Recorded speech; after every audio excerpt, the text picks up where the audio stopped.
Hi, நான் உங்கள் நவீன் விக்னேஸ்வர். தென் America கண்டத்திலிருந்து கொஞ்சம் தொலைவில் அமைந்திருக்க ஒரு தீவு குழுமம் தான் மேற்கிந்திய தீவுகள். இங்கிலீஷில் வெஸ்ட் இண்டீஸ் அப்படின்னு சொல்லுவோம். ஸோ வெஸ்ட் இண்டீஸுங்கிறது ஒரு குரூப் ஆஃப் ஐலாண்ட்ஸ் தான் வெஸ்ட் இண்டீஸ் அப்படின்னு நம்ம சொல்கிறோம். ஸோ அந்த குரூப் ஆஃப் ஐலாண்ட்ஸில் ஒரு ஃபேமஸான ஒரு ஐலாண்ட் இருக்குது. அதோட பேர் தான் டொபாகோ. ஓகேங்களா? அண்ட் அந்த டொபாகோ ஐலாண்டில் புக்கோ அப்படின்னு சொல்லிட்டு ஒரு கிராமம் இருக்குது. அண்ட் அந்த கிராமத்தில் வருஷம் இப்போ வரைக்கும் நடந்துகிட்ருக்க ஆட்டுப்பந்தயத்தை பற்றின கதை தான் இது. சரிங்களா? அண்ட் இது ஒரு உண்மையான கதை. அண்ட் இதை நான் ஆப்பிள் பாக்ஸ் சபரி அப்படிங்கிற ஒரு பிளாகில் தான் வாசித்தேன். அண்ட் இந்த கதையோட சொந்தக்காரரான சபரி அவங்களுக்கு எல்லா கடிதமும் போய் சேரட்டும். ஓகேங்களா? ஸோ இப்போ நம்ம கதைக்குள்ளே வருவோம். புக்கோ அப்படிங்கிற கிராமத்தில் வருஷம் ஈஸ்டர் பண்டிகை நடக்கும் இல்லைங்களா? ஈஸ்டர் பண்டிகை நடந்த அடுத்த நாளே குதிரை பந்தயம் நடக்கிறது ரொம்ப பிரசித்தி பெற்ற ஒரு விஷயம், ரொம்ப ஃபேமஸான ஒரு விஷயம். ஓகேங்களா? சுற்றி இருக்க பல ஊர்கள்லேருந்து, பக்கத்து நாடுகள்லேருந்து கூட அந்த குதிரை பந்தயத்தை பார்க்குறதுக்காக வராங்க. அண்ட் ரொம்ப இன்ட்ரெஸ்டிங்காக, ரொம்ப திறமையான குதிரை ஓட்டுநர்கள், அது குதிரை ஓட்டுநர் அப்படின்னு சொல்லாமல் எனக்கு தெரியல, பட் ரொம்ப திறமையான குதிரை ஓட்டுநர்கள், ரொம்ப திறமையான குதிரைகள், அந்த மாதிரி ரொம்ப பயங்கரமாக, ரொம்ப பெரிய ஸ்கேலில் நடக்கிற ஒரு போட்டி வருஷம் ஈஸ்டருக்கு அடுத்த நாள் இது நடக்குது. சரிங்களா? அண்ட் என்னதான் இது ரொம்ப ஃபேமஸாக இருந்தாலும் புக்கோவில் தான் நடக்குது. அதாவது டொபாகோவில் இருக்க புக்கோவில் தான் அது நடக்குது. என்னதான் இது ரொம்ப ஃபேமஸாக இருந்தாலும், என்னதான் நிறைய பேர் இதை பற்றி பெருசாக பேசினாலும், ஒருத்தருக்கு மட்டும் இது ஒரு சின்ன வருத்தம் கொடுத்துட்டே இருந்துச்சு. ஒரு சோகம், மென் சோகம் கொடுத்துட்டே இருந்துச்சு. யாருக்கு அப்படின்னா புக்கோ நாட்டில் இருக்க மக்களுக்கு தான். ஆமாங்க, என்னதான் அது அவங்களோட புக்கோ நாடுன்னு சொல்லிட்டேன், புக்கோ கிராமத்தில் இருக்க மக்களுக்கு தான். ஆமாங்க, என்னதான் அவங்க கிராமத்துலேயே அது நடந்தாலும் அவங்களால போய் அதை ஃப்ரீயாக பார்க்கக்கூட முடியல. ஏன்னா குதிரை பந்தயம்ங்கிறது ஒரு பணக்காரர்கள் விளையாடக்கூடிய விளையாட்டு. ஸோ அதுக்கு என்ட்ரி டிக்கெட் வாங்கணும், இல்லை நீங்கள் அதில் பங்கு பெறணும் அப்படின்னா உங்கள்கிட்ட குதிரை இருக்கணும், அந்த குதிரையை ட்ரெயின் பண்ணணும். ஸோ அதுக்கு நிறைய காசு, பணம், அந்த மாதிரி நிறையா தேவைப்பட்டிருக்கு. அண்ட் அந்த ஊரில் இருக்க மக்கள்னால அதை அஃபோர்ட் பண்ண முடியல.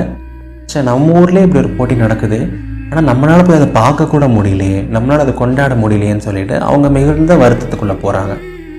அப்போ தான் புக்கோ ஊரில் இருக்க சில மக்களுக்கு ஒரு ஐடியா வருது. எல்லோரும் குதிரையை வச்சு பந்தயம் நடத்துகிறாங்க, நாம் ஏன் ஆட்டை வச்சு பந்தயம் நடத்தக்கூடாது? ஆடுகள் இருக்குது, அந்த ஊரில் நிறைய ஆடுகள் இருக்குது. இப்போ நம்ம ஏன் ஆடுகளை வச்சு பந்தயம் நடத்தக்கூடாது? நம்மக்கிட்ட தானே குதிரை இல்லை, பட் நம்மக்கிட்ட தான் ஆடுகள் இருக்குது, அதுவும் ஒரு விலங்கு தானே அப்படின்னு சொல்லிட்டு அதை வச்சு பந்தயம் நடக்கலாம்னு சொல்லிட்டு ஒரு பேச்சு எழுப்படுது.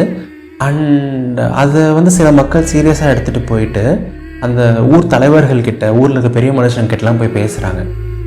இந்த மாதிரி வருஷம் ஈஸ்டருக்கு அடுத்த நாள் இந்த குதிரை பந்தயம் நடக்குது, நாமளும் அதே மாதிரி ஒரு பந்தயத்தை நடத்தணும், இந்த ஆடுகளை வச்சு நடத்தணும் அப்படின்னு சொல்லிட்டு போய் ப்ரப்போஸ் பண்ணுறாங்க. பட் அதை கேட்ட அந்த ஊரில் இருக்க பெரிய மனுஷங்கள்லாம் கைத்தட்டி சிரிக்க ஆரம்பிக்கிறாங்க. ஏன்பா, என்னப்பா நியாயம் இது? என்ன ஜோக்கு காட்டுறீங்களா? குதிரை பந்தயம்னா குதிரை மேலே உட்காந்து ஒருத்தன் பயணிக்கிறான், இப்போ ஆட்டு பந்தயம்னு சொல்கிறீங்க, ஆடு மேலே உட்காந்து ஒருத்தன் பயணிக்க போகிறானா?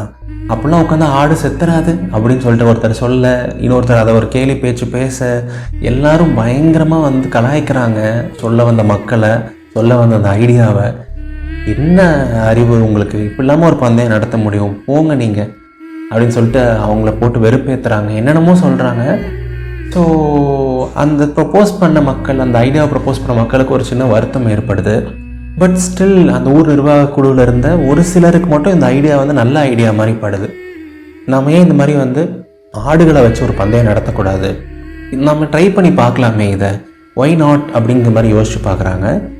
ஸோ அந்த ஒரு சில குழுவினர் மட்டும் சொல்கிறாங்க, இல்லைங்க, எங்களுக்கு என்னமோ இது ஒர்க் அவுட் ஆகும்னு தோணுது, இனிமேல் வருஷம் ஈஸ்டருக்கு அடுத்த நாள் குதிரை பந்தயமும் அதுக்கு அடுத்த நாள் ஆட்டு பந்தயமும் நடக்கும், அந்த ஆட்டு பந்தயத்தை நாங்கள் தான் நடத்த போகிறோம், எல்லோரும் உங்களோட ஆடுகளை கொண்டு வாங்க அப்படின்னு சொல்லிட்டு அந்த ஒரு சிலர் அக்ரி பண்ணவங்க மட்டும் அந்த ஆட்டு பந்தயத்தை நடத்துறதுக்கு பெர்மிஷன் தராங்க. ஒரு ஆர்கனைசிங் கமிட்டியும் வைக்கிறாங்க.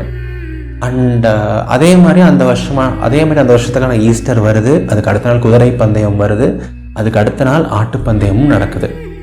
பட் இதுதான் ஃபர்ஸ்ட் டைம் நடக்குது அப்படிங்கிறனால ஒரு ப்ராப்பர் ஆர்கனைசிங் இல்லை, ப்ராப்பரான ரூல்ஸ் இல்லை, அந்த ஆடுகளுக்கு ட்ரைனிங் இல்லை, எதுவுமே இல்லை. சும்மா ஒரு 50-100 ஆடுகளை நிறுத்தி வைக்கிறாங்க, ஒரு சில ஆடுகள் வந்து ஸ்டார்ட்னு சொன்னதுக்கப்புறம் அங்கேருந்து நடக்கணும், முன்னாடி போகணுங்கிறது கூட அந்த ஆடுகளுக்கு தெரியல. அண்ட் ஒரு சில ஆடுகள் போய் பக்கத்தில் இருக்க புல்களை மேய ஆரம்பிக்குது. ஒரு சில ஆடுகள் மட்டும் லைட்டாக முன்னாடி நடந்து வருது.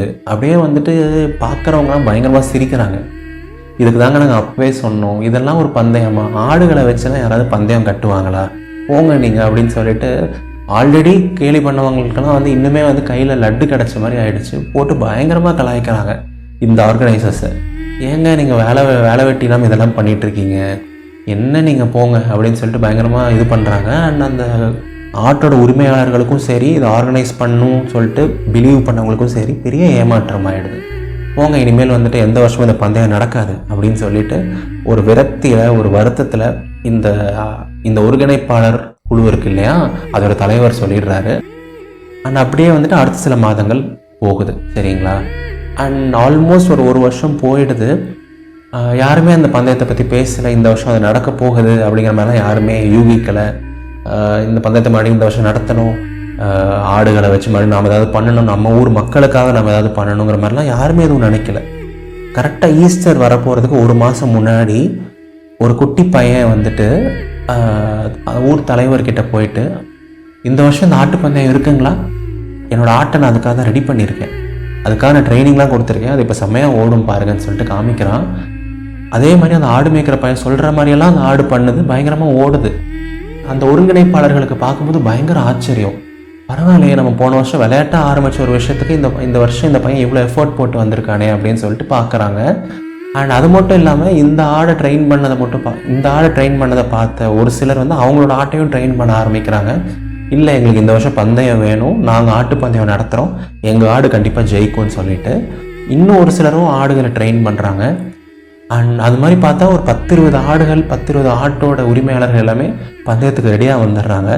பட் இந்த வருஷம் 2வது வருஷம் ஒரு தடவை தான் கண்ணா தவறும் அப்படிங்கிற மாதிரி இந்த வருஷம் வந்து கொஞ்சம் பெட்டராக நடந்துடுது. உடனே செம்மையாக பந்தயம் நடக்கலை, பட் போன வருஷம் அளவுக்கு இல்லாமல் இந்த வருஷம் கொஞ்சம் பெட்டராக பந்தயம் நடக்குது. ஓரளவுக்கு ஆடுகள் ஸ்ட்ரீம்லைண்டாக ஓடுது, ஆடுகளுக்கு வந்து என்னென்ன பண்ணணும்னு சொல்லிட்டு இப்போ தெரியுது. அந்த பந்தயமும் வந்து நல்லபடியாக நடக்குது. அண்ட் இந்த வார்த்தை வந்து எல்லாருக்கும் ஸ்ப்ரெட் ஆகுது. தி வேர்ட் கெட் ஸ்ப்ரெட் அப்படின்னு சொல்லுவாங்க இல்லையா ஆங்கிலத்தில். அந்த மாதிரி வந்துட்டு இந்த செய்தி வந்து எல்லா பக்கமும் போகுது. அதே மாதிரி அதுக்கு அடுத்த வருஷமும் அந்த பந்தயம் நடக்குது, அதுக்கு அடுத்த வருஷமும் பந்தயம் நடக்குது. அந்த பந்தயம் வருஷம் மெருகேறுது. அந்த பந்தயத்துக்கான விதிகளெல்லாம் வந்துட்டு நல்லா அழகாக வடிவமைக்கிறாங்க. அந்த பந்தயத்தை ரொம்ப அழகாக, ரொம்ப பெரிய ஸ்கேலில் நடத்துகிறாங்க. ஸோ அப்படியே ஒரு சில வருஷங்கள் போக போக இந்த பந்தயம் வந்து ஆல்மோஸ்ட் இந்த குதிரை பந்தயத்துக்கு ஈக்குவலாக ஃபேமஸ் ஆகிடுது.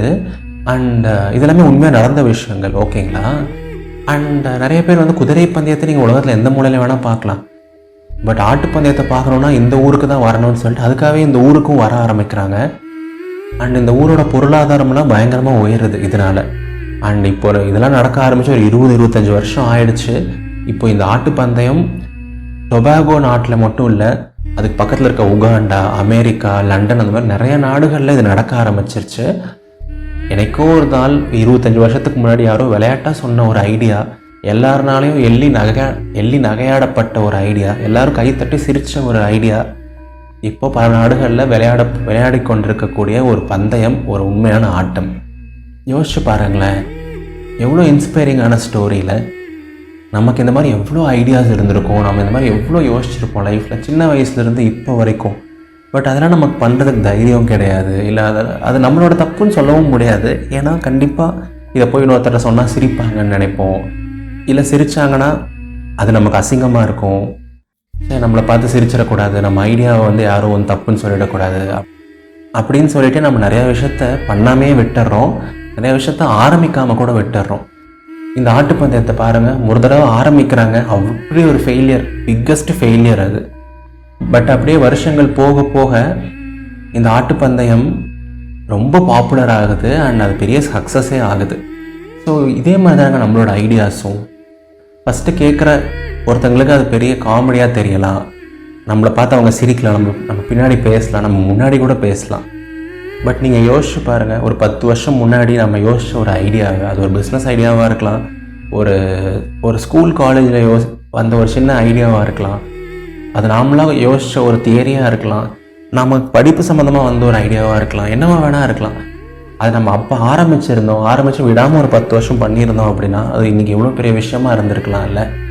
ஸோ இட்ஸ் பெட்டர் லேட் தென் நெவருங்க. இன்னொரு 10 வருஷம் கழித்து யோசிச்சு பார்க்கும்போது இப்போ நம்ம சொல்கிறோம் இல்லைங்களா 10 வருஷத்துக்கு முன்னாடி ஆரம்பிச்சிருக்கலான்னு, அந்த 10 வருஷமே இன்னைக்கு தான். ஸோ ஒரு 20 வருஷம் கழிச்சு வந்து நான் அன்றைக்கே அதை ஆரம்பிச்சிருக்கலான்னு யோசிக்கிறேன் அந்த நாள் இது தான். இட்ஸ் நெவர் டூ லேட் அப்படின்னு சொல்லுவாங்க. ஸோ உங்களுக்கான ஐடியா என்னவா வேணால் இருக்கலாம், உங்களுக்கு என்ன வேணால் லைஃப்பில் ஆசைகள் இருக்கலாம், கனவுகள் இருக்கலாம், அது எவ்வளோ சில்லியாக வேணால் இருக்கலாம். But you never know.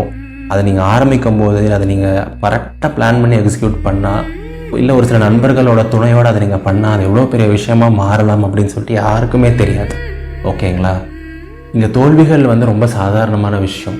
தோல்விகள் தான் வெற்றிக்கான முதல் படி அப்படின்னே சொல்கிறாங்க. ஸோ தோக்கிறத நினச்சி பயப்படாதீங்க, யாராவது நம்மளை நினச்சி சிரிப்பாங்கன்னு நினச்சி பயப்படாதீங்க.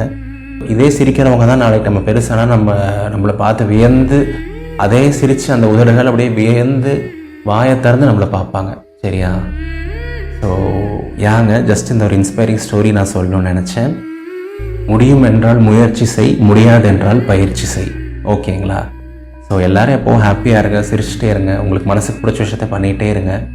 அண்ட் எப்போவுமே முழு மனசாக நம்புங்க, வாழ்க்கை ரொம்ப ரொம்ப அழகானது. இது நவீன் விக்னேஸ்வரின் இதயத்தின் குரல். நன்றிகள் 1000.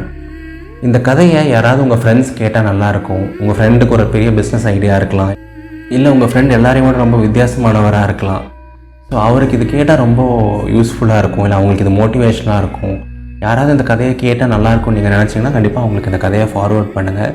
உங்களோட ஸ்டோரி ஸ்டேட்டஸ்லாம் போட்டு எனக்கு சப்போர்ட் பண்ணுங்கள். I put so much efforts in doing all these, இந்த பாட்காஸ்ட் எடிட்டிங் ரெக்கார்டிங் எல்லாமே. ஸோ இன்னும் நிறைய பேருக்கு போய் இது சேர்ந்தால் நான் ரொம்ப சந்தோஷப்படுவேன். அண்ட் மறக்காமல் நீங்கள் லிசன் பண்ணுற ஆப்பில் இதயத்தின் குரலை ஃபாலோ பண்ணிக்கோங்க. நிறைய பேர் ஃபாலோ பண்ணாமே கேட்டுட்ருக்கீங்க, ஏன்னு தெரியல. ஃபாலோ பண்ணி அந்த பெல் ஐக்கான் ப்ரெஸ் பண்ணால் தான் அடுத்த எபிசோடு வந்தோடனே உங்களுக்கு நோட்டிஃபிகேஷன் வரும். என்னோடய எந்த எபிசோடையும் என்னோடய எந்த பாசிட்டிவிட்டியையும் நீங்கள் மிஸ் பண்ண மாட்டீங்க. சரியா? ஸோ அடுத்த ஞாயிற்றுக்கிழமை இன்னொரு அழகான ஒரு கதையோடு சந்திப்போம். Tata, bye bye.